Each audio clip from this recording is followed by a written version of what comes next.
Assalamualaikum warahmatullahi wabarakatuh. Pada kesempatan kali ini saya akan coba untuk menerangkan tentang hal apa saja yang perlu diperhatikan dalam real time proses. Di sini dalam real time proses pastinya kita pertama kali kita harus memastikan tentang data latensi atau throughput. Jadi sistem ini harus bisa menerima dan bisa memproses data waktu dalam sesingkat mungkin. Contohnya di sini data EKG atau elektrokardiogram yang harus diproses kecil dari 1 second.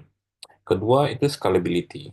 Jadi sistem harus bisa atau mampu menangani volume data besar dan terus bertambah dari banyak pasien dan perangkat IoT medis. Kemudian yang ketiga itu fault tolerance atau reliability. Jadi sistem harus tetap berjalan meski ada error di salah satu node. Jadi penting di sistem medis karena menyangkut nyawa pasien. Kemudian data governance dan privacy. Jadi data ini harus juga mematuhi standar seperti HIPAA itu menurut United States atau peraturan perlindungan data pribadi di Indonesia untuk menjaga keamanan dan kerahasiaan data pasien. Selain itu juga kita perlu memperhatikan interoperability. Jadi di sini sistem harus bisa bekerja dengan berbagai format dan protokol dari alat medis. Contohnya EHR atau Electronic Health Record dan aplikasi-aplikasi dari pihak ketiga. Kemudian yang perlu diperhatikan lagi adalah time synchronization. Di sini semua data real time harus memiliki timestamp yang sinkron agar analisis temporal, misalkan di sini saya memberikan contoh tentang serangan jantung itu akurat.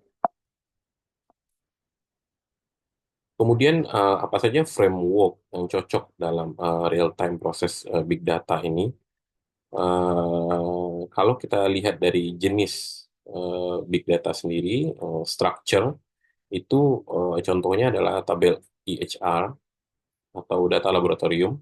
Jadi framework yang cocok dipakai adalah Apache Kafka, Apache Flink, Apache Spark Structure Streaming. Kemudian di semi-structure-nya sendiri, contohnya JSON dari device IoT atau HL7. Jadi ini network dari biasa dipakai di hospital. Kemudian framework yang cocok itu Apache NiFi, Apache Kafka, atau Apache Flink. Kemudian untuk data-data yang unstructured, seperti gambar-gambar dari gambar MRI atau suara detak jantung, di sini framework yang cocok bisa dipakai TensorFlow Serving atau Apache Kafka, kemudian ditambah dengan Deep Learning Pipeline, dan Apache Beam.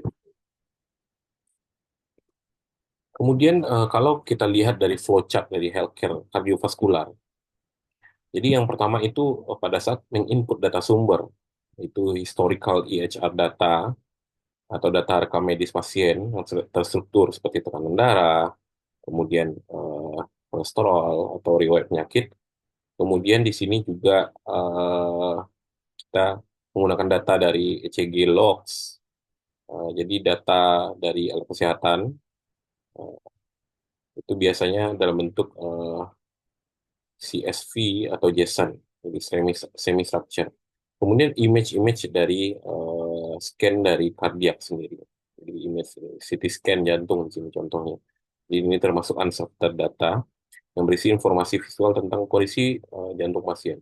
Jadi semua jenis data ini akan dikumpulkan jadi satu ke dalam satu penyimpanan yaitu data lake atau storage. Jadi semua data ini dari berbagai sumber. Eh, jadi tujuannya adalah untuk menyimpan data mentah dalam jumlah besar eh, dan terlepas dari jenis strukturnya. Kemudian proses selanjutnya ada data cleaning, jadi pre-processing. Jadi proses di sini ada proses batch job. Batch job ini dijalankan untuk membersihkan data atau menghapus nilai kosong atau duplikat atau error, kemudian melakukan konversi format, misalkan gambar jadi tensor atau JSON jadi tabel, kemudian menyamakan timestamp, satuan pengukuran, dan normalisasi data agar siap diproses lebih lanjut. Kemudian selanjutnya masuk ke dalam feature extraction.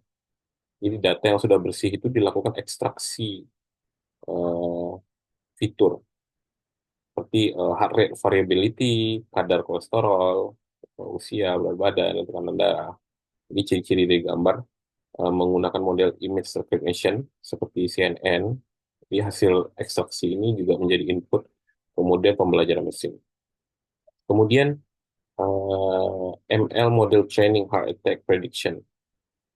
Di sini model machine learning, misalkan random forest atau XGBoost atau neural network dilatih dengan data fitur di atas untuk memprediksi risiko serangan jantung.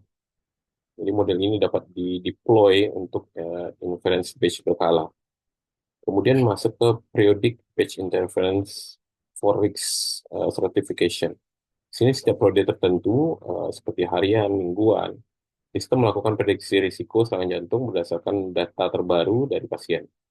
Kemudian yang terakhir itu visualisasi dashboard. Jadi atau alerts to doctor. Jadi hasil prediksi ditampilkan dalam bentuk dashboard. Jadi dashboard yang interaktif, misalkan bisa menggunakan Grafana atau Tableau atau Power BI. Jadi di sini juga eh, ada alert otomatis ke dokter jika resiko pasien melewati ambang tertentu. Jadi berikut penjelasan saya tentang real time data yang diberikan contoh di healthcare kardiovaskular. Terima kasih. Assalamualaikum warahmatullahi wabarakatuh.